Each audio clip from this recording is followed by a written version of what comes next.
नमस्ते। जीवन मंत्र चैनल में आपका हार्दिक स्वागत है। आज हम आपके लिए प्रस्तुत कर रहे हैं पितृपक्ष की एक ऐसी पवित्र, गहन और प्रेरणादायक कथा जो आपके मन को आध्यात्मिक शांति प्रदान करेगी और आपके जीवन से समस्त पापों, दोषों और पितृदोषों को समाप्त करने में सहायक होगी। यह कथा सुनने और सुनाने से पितरों की कृपा प्राप्त होती है, जिससे अपार धन धान्य, सुख समृद्धि, संतान सुख और मोक्ष की प्राप्ति होती है। यह कथा भगवान विष्णु ने महर्षि नारद को वैकुंठ धाम में सुनाई थी और इसमें कई अनोखे मोड़ और गहरे आध्यात्मिक संदेश हैं। इस कथा को पूरे ध्यान, श्रद्धा और विश्वास के साथ सुनें ताकि इसके पूर्ण लाभ आपको प्राप्त हो सकें। प्राचीन काल में जब सत्य, धर्म और तप का बोलबाला था, महर्षि नारद, जो अपनी जिज्ञासा और ज्ञान की पिपासा के लिए तीनों लोकों में विख्यात थे, एक दिन वैकुंठ धाम में भगवान विष्णु के समक्ष उपस्थित हुए। उनके मन में एक गहरी उत्सुकता थी जो मानव जाति के कल्याण से जुड़ी थी। उन्होंने भगवान विष्णु को साष्टांग प्रणाम किया और विनम्र स्वर में पूछा, हे जगतपति, हे करुणा निधान, पितृपक्ष का क्या महत्व है? इस दौरान पितरों की पूजा करने से मनुष्य को कौन सा फल प्राप्त होता है और पितरों की आत्मा को शांति प्रदान करने के लिए कौन से उपाय करने चाहिए? कृपया मुझे इस विषय में विस्तार से बताएं ताकि मैं इस ज्ञान को संसार में प्रचारित कर सकूं। भगवान विष्णु, जिनके चेहरे पर सदा एक दिव्य मुस्कान रहती थी, ने नारद की ओर देखा और कहा, हे नारद, तुमने आज एक ऐसा प्रश्न पूछा है जो न केवल तुम्हारे लिए बल्कि समस्त मानव जाति के लिए कल्याणकारी है। पितृपक्ष वह पवित्र समय है जब मनुष्य अपने पूर्वजों के प्रति अपनी श्रद्धा और कृतज्ञता व्यक्त करता है। जो व्यक्ति अपने पितरों को संतुष्ट करता है, उसके जीवन से सभी दुख, दोष और बाधाएं समाप्त हो जाती हैं। पितरों का आशीर्वाद उसे स्वर्गीय सुख, समृद्धि और अंततः मोक्ष की ओर ले जाता है। इस विषय में मैं तुम्हें एक प्राचीन और गहन कथा सुनाता हूं जो एक राजा की है। इस कथा में पितृपूजा का गहरा रहस्य और एक अनोखा मोड़ है जो इसे और भी रोचक बनाता है। ध्यानपूर्वक सुनो, क्योंकि इस कथा को सुनने और सुनाने से पितरों की कृपा प्राप्त होती है। नारद जी ने उत्साह और श्रद्धा के साथ कहा, हे प्रभु, मैं आपके मुख से इस कथा को सुनने के लिए आतुर हूं। कृपया इसे मुझे सुनाएं और मैं इसे संसार के कोने कोने तक पहुंचाऊंगा। भगवान विष्णु ने कथा शुरू की। प्राचीन काल में विदर्भ नगरी में राजा चंद्रसेन नामक एक पराक्रमी, धर्मनिष्ठ और प्रजापालक राजा राज्य करते थे। उनकी नगरी समृद्ध थी, प्रजा सुखी थी और चारों ओर धर्म का प्रकाश फैला हुआ था। चंद्रसेन के दरबार में विद्वान, ऋषि मुनि और ब्राह्मणों का सदा सम्मान होता था, परंतु उनके जीवन में एक गहरा रहस्य था जो उनके हृदय को कचोटता था। युवावस्था में चंद्रसेन ने एक गहरे आध्यात्मिक अनुभव के बाद सांसारिक जीवन का त्याग कर दिया था। उन्होंने राजमहल की सुख सुविधाओं को ठुकरा दिया, विवाह का विचार त्याग दिया और एक सन्यासी की तरह जीवन जीने का संकल्प लिया। वे दिन रात जंगल में तपस्या करते, केवल एक समय सात्विक भोजन ग्रहण करते और अपने मन को भगवान की भक्ति में डुबो देते। उनकी तपस्या इतनी प्रबल थी कि देवता भी उनके समक्ष नतमस्तक हो जाते थे। परंतु इस वैराग्य के पीछे एक अनजाना भय था, उनके पितरों का ऋण, जिसे वे अनजाने में भूल गए थे। चंद्रसेन की इस जीवन शैली से उनके पितृगण अत्यंत दुखी और चिंतित थे। वे देख रहे थे कि उनका वंशज, जो उनके वंश को आगे बढ़ाने का उत्तरदायी था, सांसारिक कर्तव्यों से विमुख हो रहा था। यदि चंद्रसेन ने विवाह नहीं किया और संतान उत्पन्न नहीं की तो उनका वंश समाप्त हो जाता और उनकी आत्माएं अतृप्त रह जातीं। यह विचार उनके पितरों के लिए असहनीय था। एक रात जब चंद्रसेन एक प्राचीन बरगद के वृक्ष के नीचे गहन ध्यान में लीन थे, तभी आकाश में एक तेजस्वी प्रकाश फैला। उस प्रकाश से उनके समस्त पितृगण प्रकट हुए। उनकी आकृतियां दिव्य थीं और उनके चेहरों पर करुणा के साथ साथ चिंता की रेखाएं थीं। चंद्रसेन ने अपनी आंखें खोलीं और सामने खड़े उन दिव्य आत्माओं को देखकर आश्चर्यचकित हो गए। उन्होंने तुरंत उठकर उन्हें साष्टांग प्रणाम किया और विनम्र स्वर में पूछा, हे महान आत्माएं, आप कौन हैं और मेरे सामने प्रकट होने का क्या कारण है? कृपया मुझे बताएं ताकि मैं आपकी सेवा कर सकूं। पितृगणों ने गंभीर स्वर में कहा, हे चंद्रसेन, हम तुम्हारे पूर्वज हैं। हम तुम्हारे इस वैराग्यपूर्ण जीवन और सांसारिक कर्तव्यों से विमुखता से अत्यंत दुखी हैं। तुमने विवाह नहीं किया, जिसके कारण हमारा वंश समाप्त होने की कगार पर है। यदि तुमने संतान उत्पन्न नहीं की, तो हमारी आत्माएं अतृप्त रहेंगी और तुम्हें स्वर्ग या मोक्ष की प्राप्ति नहीं होगी।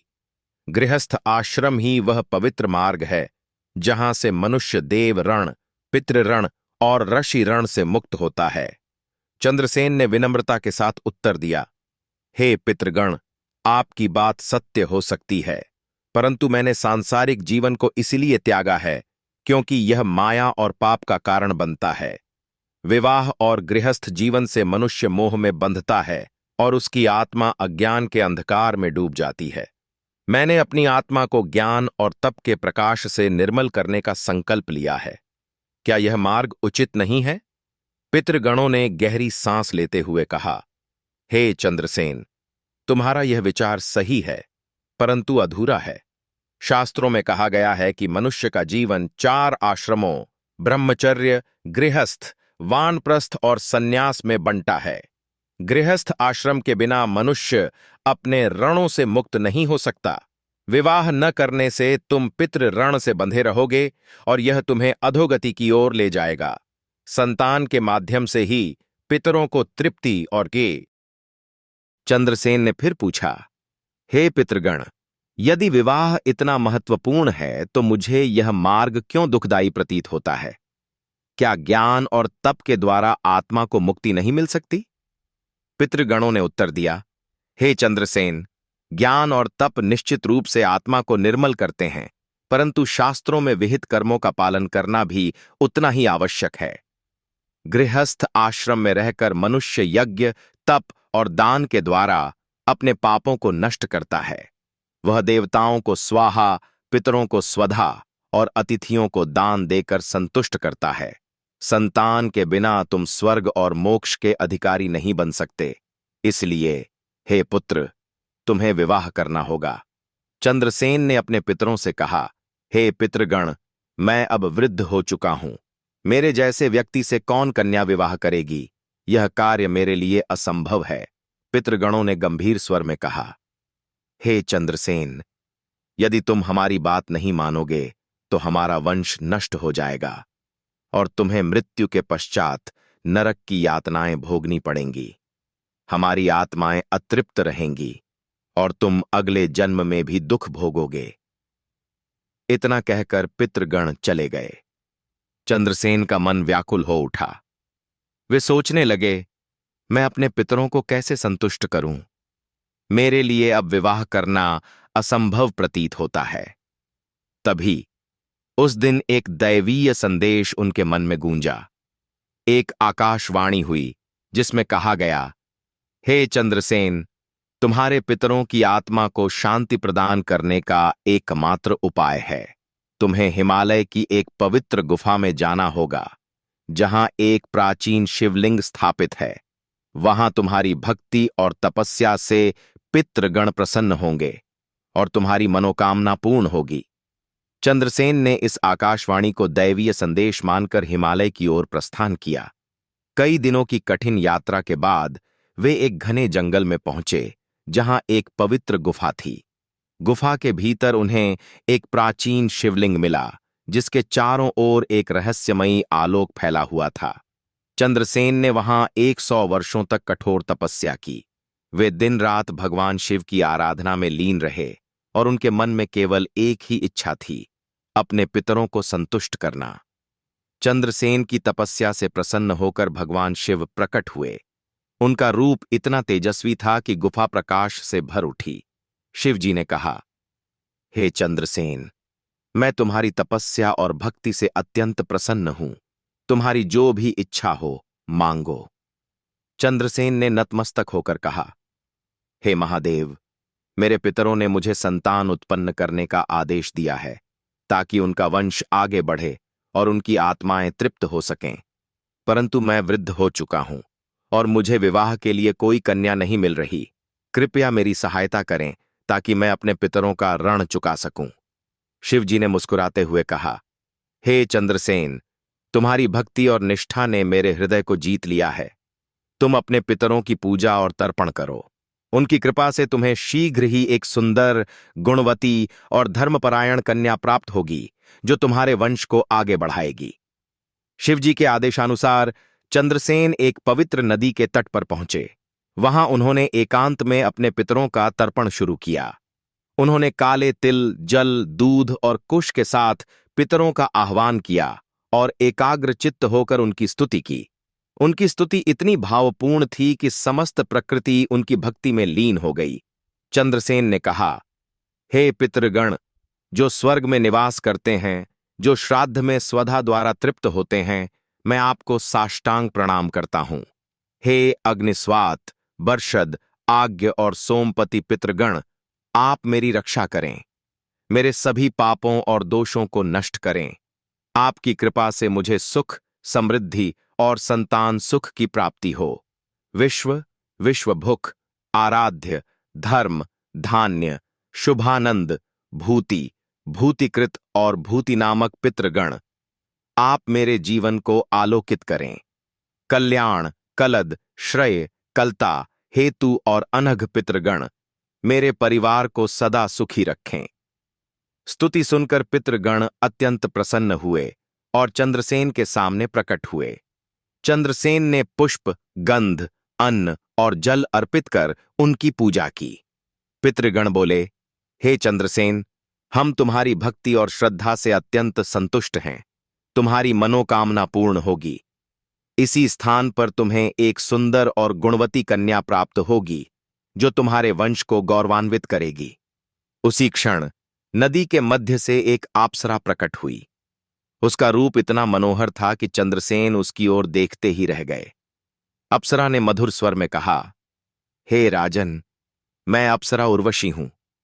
मेरी पुत्री सुकन्या, जो अति सुंदर, गुणवती और धर्मपरायण है, तुम्हें पत्नी के रूप में प्राप्त होगी। उससे तुम्हें एक बुद्धिमान और पराक्रमी पुत्र प्राप्त होगा जो तीनों लोकों में ख्याति अर्जित करेगा। चंद्रसेन ने अप्सरा उर्वशी की पुत्री सुकन्या से विधिवत विवाह किया। उनके विवाह का समारोह इतना भव्य था कि देवता, ऋषि और गंधर्व भी उसमें शामिल हुए। सुकन्या से चंद्रसेन को एक पुत्र प्राप्त हुआ जिसका नाम तेजोमय रखा गया। तेजोमय बुद्धि, बल और धर्म में अद्वितीय था। उसने अपने पिता के वंश को न केवल आगे बढ़ाया बल्कि उसे तीनों लोकों में गौरवान्वित किया। तेजोमय के कई पुत्र और पौत्र हुए जिन्होंने विदर्भ नगरी को सुख, समृद्धि और धर्म का केंद्र बनाया। इस प्रकार पितरों की कृपा से चंद्रसेन का जीवन सुख, समृद्धि और संतान सुख से परिपूर्ण हुआ। उनके पितृगण तृप्त हुए और उनकी आत्माओं को शांति और मोक्ष की प्राप्ति हुई। भगवान विष्णु ने नारद जी को बताया कि पितरों को प्रसन्न करने के लिए कुछ विशेष अनुष्ठान और कर्म आवश्यक है। ये उपाय न केवल पितृदोष को समाप्त करते हैं बल्कि मनुष्य के जीवन को सुख, शांति और समृद्धि से भर देते हैं। पितृपक्ष के दौरान तर्पण सबसे महत्वपूर्ण अनुष्ठान है। तर्पण का अर्थ है जल अर्पण करना। पवित्र नदी या घर में शुद्ध जल को तांबे के पात्र में लेकर उसमें काले तिल, दूध और कुश मिलाकर पितरों का आह्वान करें। तर्पण करते समय पितृभ्य स्वधा मंत्र का जाप करें। यह कार्य पूर्ण श्रद्धा और स्वच्छ मन से करना चाहिए। तर्पण से पितृगण तृप्त होकर अपने वंशजों को आशीर्वाद देते हैं। श्राद्ध कर्म पितरों की तृप्ति का एक और महत्वपूर्ण साधन है। इसमें पितरों के निमित्त सात्विक भोजन जैसे खीर, पूरी, सब्जी और फल अर्पित किए जाते हैं। ब्राह्मणों को भोजन कराएं, उन्हें वस्त्र और दक्षिणा दान करें। श्राद्ध के दिन भोजन को पवित्रता के साथ तैयार करें। और पितरों को अर्पित करने से पहले उनकी आत्मा की शांति के लिए प्रार्थना करें।